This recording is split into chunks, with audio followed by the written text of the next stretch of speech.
Македонски археолошки мозаик. Почитувани слушатели, повторно сме во Радио Слободна Македонија, македонски со емисијата Македонски археолошки музеик. Ајде да го продолжиме нашето патешествие низ прекрасните терени и предели на Република Македонија, низ археолошките локалитети кои оставиле, трага луѓето што живееле на овие места, преку нивното постоење, нивните творби, материјални творби, градови, тврдини, па и некрополи, да речеме, и многу споменици.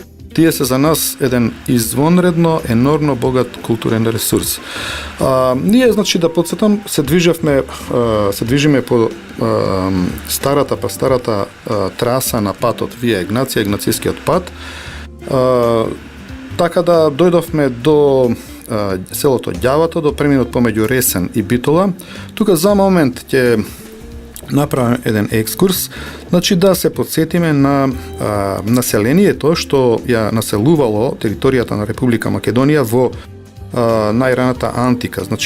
Можам да речам дека накусо информативно дека предисториските времиња, предисторијата се карактеризира со културите, со тоа што културите некаде на почетокот во текот на првата половина од првиот милениум пред новата ера се трансформираат во цивилизации. Првите кралства, првите држави се раѓаат некаде во архајскиот период, па така и на територијата на Република Македонија. Во тоа време излегуваат од, би рекол, темниот превез, темната завеса предисториска или на предисториската ноќ, да речам, првите имињата на првите народи, најпрвен биле племињата и народите. Ние полека во текот на 20 век постанавме свесни дека територијата на Балканот е населувале повеќе племиња кои се групирале, некаде според нашите археолошки истражувања, историско археолошки истражувања, во да речам така три групи, три блока, меѓу кои се истакнува централниот блок, кој што е пајонско-македонски блок, луѓе кои населуваат долината на реката Вардар и долниот тек на Вардар, односно долините на реките Бистрица, Халиакмон, Стариот Древен и Струма, нели? А на источно да речеме од Струма, бил блокот на тракиските племиња, кои што се прилично истражувани познати, но се разликуваат видно од пајонско-македонскиот блок, а на запад се издвои, да речеме, Илирскиот блок, кој што се групираше околу едно мало племе. Во старт илирското племе било населено некаде во северниот дел, точно во северниот дел на денешна Република Албанија, и тие во еден период, нели, во оној класичниот период, во хеленистичкиот период, да речеме, оформиле еден сојуз на воена база со околните неколку така повеќе племиња, познат како Илирски воен сојуз, со тоа што тоа биле на некој начин сродни племиња со нив. Тоа била таа состојба. А сега да го разгледаме накусо етничката состојба на територијата на Република Македонија во првата половина од првиот милениум пред новата ера. Оваа состојба, видите, ќе трае, ќе тече, ќе оди се до крајот на антиката, па и низ средниот век. Па видите, и денес не имаме, да речеме, во нашата крв антички македонски гени. Сега тоа може да докажат, например, уште по-конкретно, специализирани антрополошки истражувања, но тоа нешто се слуша, нели, од дека истражувањето на она фирма организација Игенеа од Швајцарија нешто докажува и така натаму. Нас не интересира сепак археологијата. Територијата на Република Македонија, да се вратиме назад, населувале, како што реков, пајонците кои што ја сочинувале пак подоцна, нели, субструктивната генетска линија, крвна генетска линија на античките македонци некаде околу 70-80%, нели? Во контакт пајонските племиња со дојдените епирски дојденци, да речем, преку планината Пиндо де Епир, некаде во, да речеме, во таа прва почетокот на првата половина од првиот милениум пред новата ера, значи во тој контакт и во тие крвни мешања на овие два, да речеме, етницитети, пајонските племиња со дојдените епирци, е створен античкиот македонски човек. Значи тоа е една теорија, хипотеза што е лансирана пред стотина години, да речеме, главно од германската школа, германските истражувачи Бело, Кречмер и така натаму, која што со време се покажа прилично точно. Значи, а нашата територија на Република Македонија, еве уште еднаш да видиме, овие пајонски племиња кои живееле некаде во долината, значи главно централниот дел на целата долина на реката Вардар, стариот Аксеј, значи, и тоа биле најсеверните, биле агријаните, значи тие го населувале просторот на Полог, на Скопско, Кумановско и понатаму кон Кюстендилско, нели, делумно и во Прешево, нели, Бојановац нагоре. Агријаните биле најсеверно пајонско племе. Тука подоле имаме повеќе еден куп племиња како што се Добери, Астраи, Јори, да речеме, Брагилци, Блајаи, да речеме Дерони, значи тие оформиле во, да речем, архајскиот период, тоа е некој 7-6 век пред новата ера, едно кралство. Значи тоа е кралството Пајонија, што екзистирало, да речем, се до независно до македонскиот крал Филип V, кој што го анектирал по мирољубив пат и го направил, значи, стратегија Пајонија, македонска област Пајонија. Така да тоа е. Таа една мала информација, на запад биле пајонските пелагонци, во Пелагонија, македонските линкести, дошле во еден период, ги притиснале на север пелагонците и оформиле свое кралство, воглавно во Битолско-Леринско.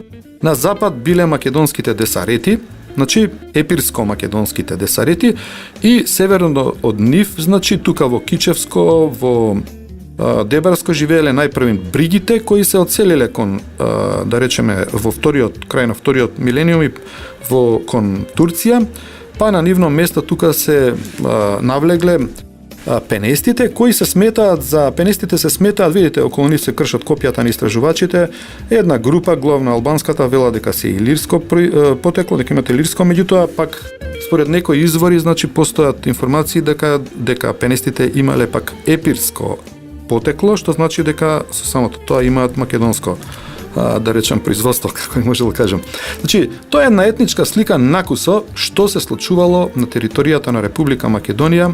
Сите овие, да речем, племиња, па еден е народот, всушност пајонско-македонски или македонско-пајонски, антички, кои живеат, да речеме, ја ствараат првата цивилизација која што била поклопена од Римското царство, од римјаните, тогаш на античка Европа е Римското царство, така се смета. И тука се ствара таа една цивилизација во рамките на оној римскиот мир, значи пајонската цивилизација продолжува да екзистира се до доцната антика, кога бидува срамнета со земја во 6 век, во втората половина од 6 век и почетокот на 7 век, е срамнета, буквално нема град, нема тврдина, која што одолеала на нападите на непријателските авари. Значи, претходно имало и уште во 3-тиот, па и во 4-тиот век поедини пробиви. Најактивни, најјаки, најсилни биле, значи, пробивот на хунскиот водач Атила, средината на 5-тиот век, да речем негде 447 отприлика, потоа во втората половина од 5-тиот век пробиваат остроготите, меѓутоа најјаки, најсилни пробиви се аварите, а по нив постојат информации дека дошле, односно заедно со нив, словенските групи со сила терани од аварите да пробиваат, да удираат и да гинат на зидините. Значи, нормално биле притиснати како робови, еден вид робови. Можеби оттаму доаѓа изборот склавини, склавус, значи роб, всушност на латински. Значи, така они ги гледале, ги доживувале како робови на воинствените, да речеме, авари. Ајде сега да продолжиме, значи, со нашето патешествие по Вија Егнација. Реклами. Во вашата домашна аптека сега можете да имате само едно решение за повеќе типови болка. За главоболка, за болки во грбот, за мускулни болки, за ревматски болки, за забоболка. Одговорот е Блокмакс и Блокмакс Форте. Блокмакс ефикасен при различни типови болка. Од алкалоид. Пред употреба внимателно да се прочете упатството. За индикациите, ризикот од употребата и несаканите дејства на лекот, консултирајте се со вашиот лекар или фармацевт. Искрено кажано, понекогаш ме фаќа паника од повторување на исти постапки во денот. Биди поконкретен, колега. Конкретно и многу директно. Сакам нови работи. Сакам додека купувам лепи млеко, некој да ми презентира што е ново. Да купувам по добри цени и сакам да има акција. Ми звучиш како да читаш од новата реклама за новиот СП маркет во Лептокарија. Раскажувај. Нов амбиент, нов СП, нов пристап кон клиентот, баш комшиски. Комшијата не се бира, туку стратешки се планира. Ние сакаме да бидеме вашиот нов најдобар комшија. Нова СП приказна, СП маркет Лептокарија. Еве ти список. Повелете комшија од 8 април. Радио Слободна Македонија. Македонски археолошки мозаик. Па еве повторно продолжуваме по прастарата траса Вија Егнација или Егнацијскиот пат. Значи дојдовме до селото Ѓавато, односно до преминот помеѓу селото Козјак од Ресенска страна и селото Ѓавато, Доленци, Кажани од Битолската страна се движиме, значи во насоката ад Лукем, како што се вели кон светлината, значи кон исток кон раѓањето на сонцето. Изгре сонцето, што би рекли. Значи за жал ја спомнав во минатата емисија, значи дека Кале Ѓавато било страотно разорено во рамките на градежните активности на асфалтниот пат, магистралниот пат помеѓу Битола и Ресен, значи во 1956 година, тоа што го забележал Јован Трифуновски во Битолско-Прилепска котлина, запишано, значи Белград 1998 е книгата, печатена е тоа сведоштвото дека камењата, блоковите, масивните камени блокови се извадени од ридот, значи Кале, северно од превојот Ѓавато, нели, и вградени како субструкција на асфалтниот пат. Инаку, интересно е, неодамна дознав за уште една тврдина во просторот на Ресенско, односно веќе на кај Охридско, што следува да ја откријам, значи, веројатно во текот на оваа недела, до крајот на оваа недела ќе ја посетам. Наводно на таа тврдина во тие остатоци биле откривани македонски монети од сребро, што сега на вистина мене ме од истражувачки аспект на вистина ме мами, ме привлекува да го видиме тоа место, да го откриеме, да го извадиме доколку е најверојатно непознато до сега во археолошката литература. А предизвикот е, знаете, пробивот, тоест акциите на македонските кралеви во смисол за одбрана на античкото кралство Македонија кон западот, кон северозападот, се движеле по оваа долинка, значи долинката што оди, да речеме, од под Буково, па кон селата Опенца, Косел, така да ќе биде најверојатно некое големо, се надевам, дај Боже, изненадување. Значи, а Ѓавато, видите, наоди, значи, на Ѓавато имаме неколку интересни, значи, тоа се оловни зрна од праќа, гландес, значи, гландес, плурал, 184 во збирката на Филозофскиот факултет во Скопје, значи, тоа биле старите праќари, тоа е карактеристично оружје за напад и за напад во главно во оној, да речем, хеленистички, македонски период, рано македонски и средно македонски период и во македонско-римскиот период, да речеме, доста се користат праќарите како воени единици, со тоа што има неколку монети на Лизимах, македонскиот крал Лизимах, оној што ја држеше Тракија, човекот што всушност ја анектираше и Пајонија наша, потоа Антигон Гонат, значи во 3-тиот век, синот на Деметри Поликрет, што е многу така интересен момент за Антигон. Постојат определени информации во литературата и некако многу беше од историските извори несигурно колку тој има навлегувано во Македонија, исто како да речеме и Касандр пред него, на крајот од 4-тиот век. Значи, меѓутоа, изгледа, наводите на нивните монети, поготово на локалитети каде што се во концентрација ги наоѓаме, зборуваат дека тие доаѓале со воени единици за да бранат македонската територија, северните делови на Македонското кралство, тоест нашата Република Македонија. Па тука нормално и Амфипол и Филип Пети, значи, или Перце, доста излижена монетата. Значи, така да имаме локалитет, она што барем сега се насетува од овие монети, кој што живел, екзистирал некоја воена посада во 3-тиот век пред новата ера, па и во 2-тиот век, првата половина од 2-тиот век пред новата ера. Сега нас не интересира оние блокови што се споменуваат, тие секако датираат многу порано, односно од 4-тиот век, И сега проблемот е што јас на терен го работев тој локалитет. Значи тоа е Кале ѓавато, значи тоа е ричето веднаш северно од превојот, кажи црквата, нели? Но не видов, имаше еден блок, значи нема изгледа дека толку темелно градителите на магистралниот пат го изчистиле Калето, така да не може тука само треба археолошки истражувања и ќе се најдат, да речеме, во негатив рововите, каде што биле фундирани и оставени, можда и по некој блок што не го извадиле, ако бил подлабоко, да речеме. Но видите, за нас е многу значајно ова, да речеме, место, бидејќи представува тврдина која што оформиле македонските кралеви за одбрана на Линкестида и конечно приодот преко Линкестида кон значи центарот на Македонија кон Пела, кон градот Пела. А сега интересно едно друго сознание, северно, значи јужно над Кале ѓавато, значи над преминот ѓавато се издига доминантниот врв, значи тоа е североисточниот, северозападниот изданок, да речам, на планината Баба, на Пелистер, наречен Вртушка.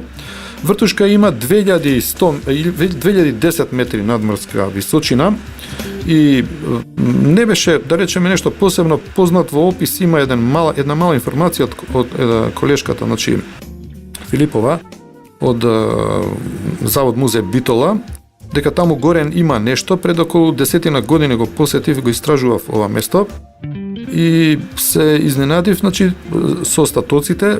Така приодот е од јужната страна, некои 400 метри треба да се качат, но дистанца од некои 2-3 километри.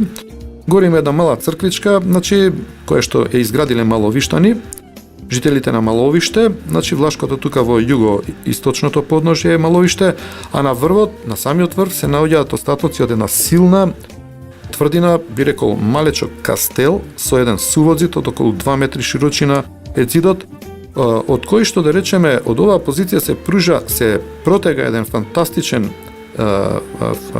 поглед, една визура кон запад, значи кон Ресенско, кон, да речеме, во тој ден кога бевме, димеше она ѓубриштето кај Буково, така да можевме да видиме, значи тоа е визуелна комуникација, да речеме. Во случај замислете дека од таа страна, од кај, можеби од Кале Шурленци, да речеме, да се дигне дим и луѓето нормално некаква тревога да се најавувала со димовите, чадовите, да речеме, да се јави, да речеме, доаѓање на некоја варварска група, аварска во доцната антика, и од тука, од Вртушка се јавува нормално на исток кон Хераклеја, да речеме, градот Хераклеја, граѓаните да бидат алармирани. Тоа се случувало во доцната антика, поготово во времето на Јустинијан. Јас мислам дека во некој од емисиите порани зборував за овој феномен, значи феноменот аларм за полисите, за градовите, и конечно замегало полисите, оние што се долу во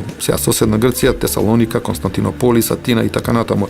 Значи интересно, на враќање од оваа позиција, оваа феноменална, фантастична, доминантна точка, по патот, со ладата нива, во едно така предвечерје, го здогледавме ридот на некои 100-150 метри под патот, Маркова кула под Мочани. Видите, Маркова кула под Мочани е забележена на топографската карта 1:25.000 и мене со години, она би рекол, ми бодеше очи, ја гледав, наблюдував и се прашував дали тамо има нешто. Прашав еден шумарски инспектор од Ресен, пред, да речеме, 10-15 години беше тоа.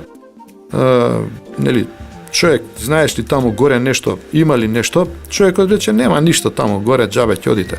Сега знаете како ќе ти каже некој така нешто, прешкртуваш, што викаат Хрвати, прекрижуваш. Значи, го прецртав локалитетот и си рекол нема ништо, меѓутоа од горе, од оваа кривинка една тука што е над едно 150 метри југо-источно, видов дека има некаква така челна субструкција, една структура, ми заличи како од брамбена, се симнавме на брзина да видиме што да ви кажам. Значи, Маркова кула под Мочани е всушност една силна рановизантиска шестовековна, значи јустинијановска воена база и после едно, да речем, продолжително истражување од наредните неколку дена на оваа позиција востановив дека значи зидот е малтерен, има една челна триаголна кула, еден тригон еден влез од северо-западна страна, монети се најдоа, да речеме, од 6 век од времето на Истинан. И што може тука да се заклучи? Ништо друго, освен дека во времето во 6 век воените единици, значи Юстинијан, платил тоа, значи да се оформи оваа тврдина која што имала две функции. Видите, една од функциите е да се одржува деноноќна, би рекле, стража на вртушка за алармирање, јавување, а втората функција е нели да се контролира и самиот превој кале ѓавато кој што е во една близина, во една блиска изохипса, да речеме, да можат војниците да истрчаат веднаш и да блокираат помала или поголема група. Се ако е многу голема група, сега нема да истрчуваат. Се одиме понатаму, значи од кале ѓавато вија Игнација се спуштала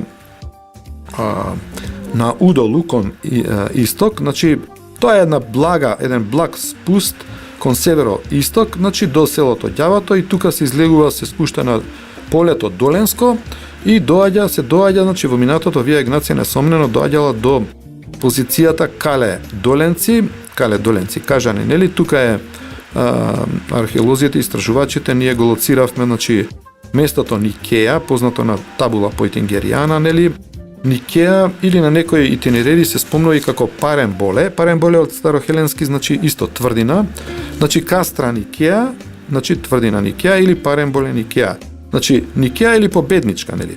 Се работи за еден квадратен кастел, кастрон, ако може така да се каже. Датирањето ќе биде некоја доцна антика. Иако видите, јас претпоставам дека ова е местото на кое уште едно најстарите легии кога ја напаѓале Македонија во раната антика, во, да речем, хелинистичкото време, односно во 3 век и 2 век пред новата ера, најверојатно тие после успонот од кај Ресенска страна и спуштањето во Битолско, тука тие застанували, веројатно тука бил подигнат првиот нивен логор и понатаму продолжувале легиите тука да се стационират, меѓутоа подосна веќе во доцната антика, во римско време можеби не била толку актуелна позицијата, можеби била. Проблемот е во тоа што ние немаме направено се уште археолошки истражувања на оваа позиција. Видите, во доцната антика израснува тука еден силен кастрон со едни полукружни кружни кули на аглите. Го истражувал инаку белградскиот професор доктор Никола Вулиќ, ја изработил првата планиметрија, со тоа што професор доктор Иван Михолчич ја коригирал неговата, дополнил, доцртал неговата планиметрија, публикува во монографијата Норт Македонијан, така да ова е еден многу важен, респектабилен археолошки локалитет од прва категорија, кој што сега е еден многу силен, врвен археолошки ресурс на Република Македонија, односно по-конкретно на градот Битола.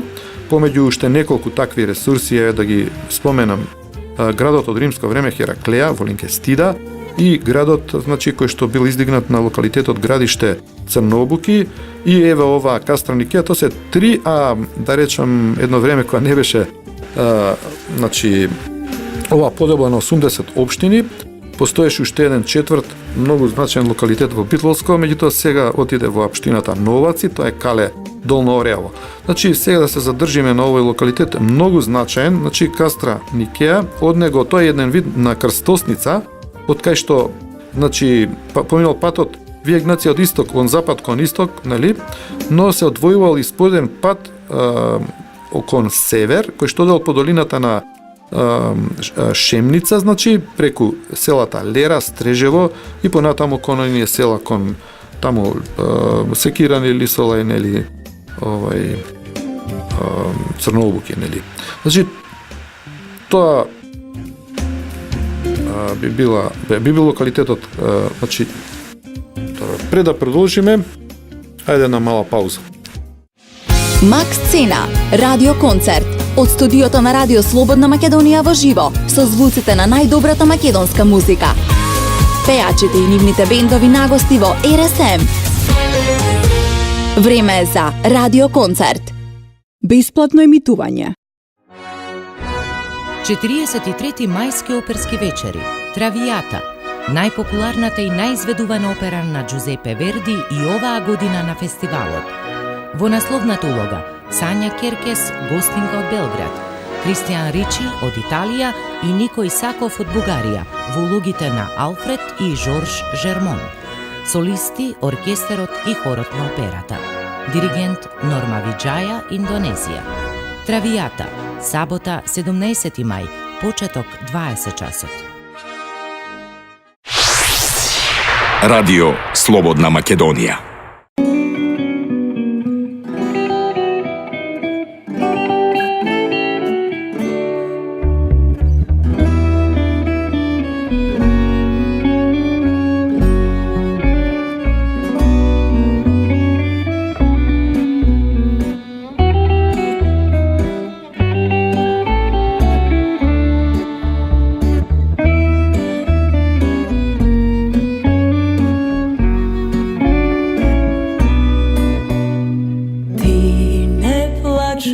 Majko, što sum daleku i sam, ti ne krevaj magli, silni jadovi, svoj otpad zatrupan, se uštego znam, ako zgrešam neka izgora.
Nazad ke se vratam pak, vo gradite edra, raspnuvam zapad, ognovi visoki, samke izodam, ako zgrešam neka izgora.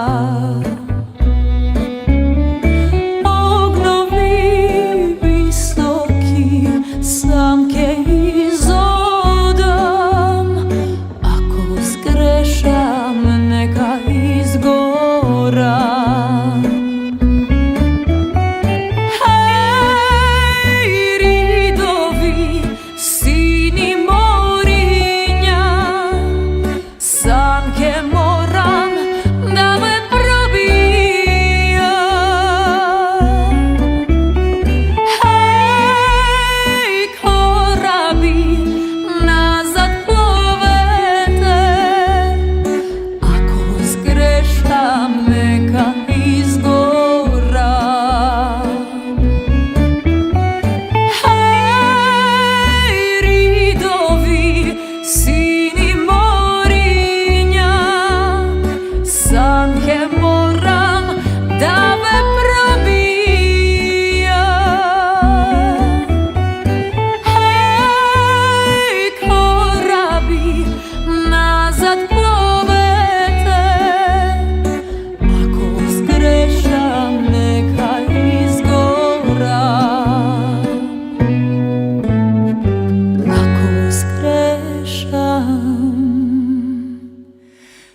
реклами. Универзитет за туризам и менеджмент Скопје. Едноставно најдобри. www.utms.edu.mk. Комбинацијата од 100% говедско месо. Сега може да го доживеете Гудис искуството во нашиот прв Гудис ресторан во Вероцентарот. Радио Слободна Македонија. Македонски археолошки мозаик. Океј, тоа е Вија Игнација, се движиме по таа прастара магистрала. Вија Игнација, значи, таа патна траса што ги врзувала источните провинции на Римското царство со центарот, со градот Рома. Значи, можна е значајна во денешно време, бидејќи ако некогаш Римското царство било античка Европа, ние би сакале да речеме да го активираме, овој пат да го реактивираме во културно-археолошко, културно-туристички, да речеме, намени, цели, и овие локалитети да ги приспособиме, да ги истражиме, да ги откопаме, сега колку ќе стигнеме нормално со средствата, да може да речеме да докажеме дека и ние, ако некогаш сме биле дел од античката Европа како провинција Македонија, нели, во случајот зошто и сега да не бидеме дел од современа Европа, ги имаме сите предиспозиции. Јас зборувам сега за археологијата, нели, за археолошките локалитети што само го потврдуваат ова нешто. Значи дојдовме до градчето, до локалитетот Кале Доленци, кој што во раниот, во стартот, значи во некој, да речеме, период на тетрархијата во 4 век, имал воено-стратегиска улога. Чи меѓутоа, како и други градови во Република Македонија кои што во старт биле кастрони, воени пунктови, тоа посебно во времето на тетрархијата, во битките помеѓу Константин или Галери, тука се трупа едноставно огромна воена машинерија. Значи Константин го напаѓа Галери, сега нас не интересира сега тука овој локалитет кој што, како и например Баргала, па и например некои други, можеби, претпоставам и за Кука Рогли, ако не е истражувано помеѓу Скопје и Тетово, во некој пети, ако не до крајот на пети и поготово 6 век, прераснуваат, добиваат цивилна улога, значи представуваат мали градчиња. Значи затворени се од тешките, моќните одбранбени ѕидови, внатре има елементи, насетени се, значи откриени се делови од мермерен мозаичен под од локалната тука рано-христијанска базилика, што екзистирала некаде на преминот од 5 во 6 или ако не само во 6 век, ние уште не сме истражили. Проблемот е во тоа што овој локалитет, значи Кале Доленци, моментално тоа се приватни ниви, значи катастарски парцели, каде што луѓето си садат главно некоја луцер, каде телина. Значи сега ние би требале да се напнеме, значи да видиме да почнеме да вршиме една експроприација со замена на може земјиште или откуп, за да може овој локалитет да го започнеме сериозно да стане собственост на Република Македонија, да почнеме да го откриваме како дел по дел. Значи како што се работи во Хераклеја Линкестис, да речеме, или на некои други локалитети. Сега тоа е еден посебен проблем, експроприацијата е така една важна работа што треба да се спроведува по еден така нормален начин, со како што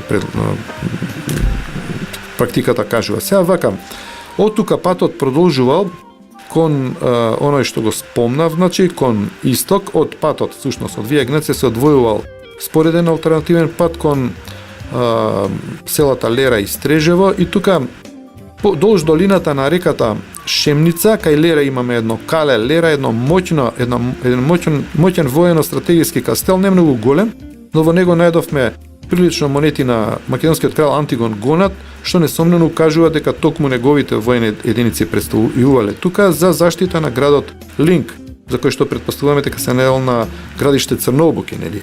А тука во планинскиот дел северо-западно, значи подоле од Гопеш, се наоѓа селото Свињишта. Има едно кале кое што го лоцирав, ама се надам дека можеби оваа година позицијата ми е точно позната, веројатно е мало кастелче, треба да се истражи во една, се наоѓа во еден така малку непристапен терен. Сега за делниците помеѓу Кастра, Никеја или Паренболе Никеја, од ова место, од Никеја до Хераклеја, делницата, односно патот, трасата на Вија Игнација нашите истражувачи ја поделија на некој начин. Се работи за еден простор, тоа е едно широко поле, кај што се сместени неколку села на југ, се Цапари, Трново, Дихово, например Магарево, до Битола, а на север се, нели, Горно Српци, и тука во задниот дел, позади ридот, на источниот крај селото Раштани. Значи тука професорот доктор Иван Миколчич, кој што пишуваше прв за трасата, конкретно на овој дел, пред многу години ја предпостави дека Виегнација одела во северниот дел на полето, значи во подножјето на ова, да речем, овој ридест масив помеѓу Српци, Горносрпци и Раштани, и аргумент за ова протегање, за ова пласирање, лоцирање на одредување на патот му беа Калето Горно Српци и Бури Кале, значи Бури Кале село Раштани, или тоа е она познатото Борово Кале што го споменува Ѓорче Петров во материјали по изучувањето на Македонија. Така не го опишува, но го споменува. Боро Кале, Борово веројатно мисли.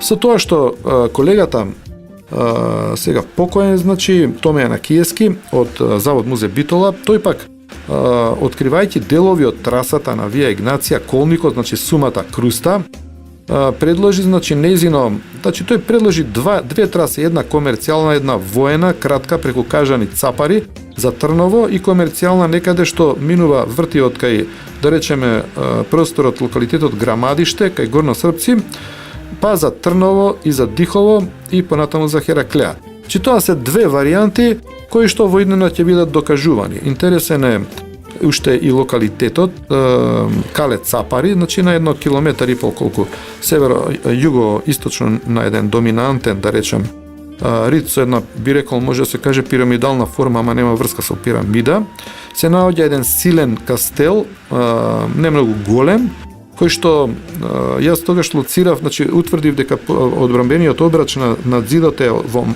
така цврст малтерен опус. Се гледа дека луѓето што го направиле имале финансиски потенцијал. Сега постојат варијанти за дефинирање, идентификување, значи определување на функцијата на Кале Цапари.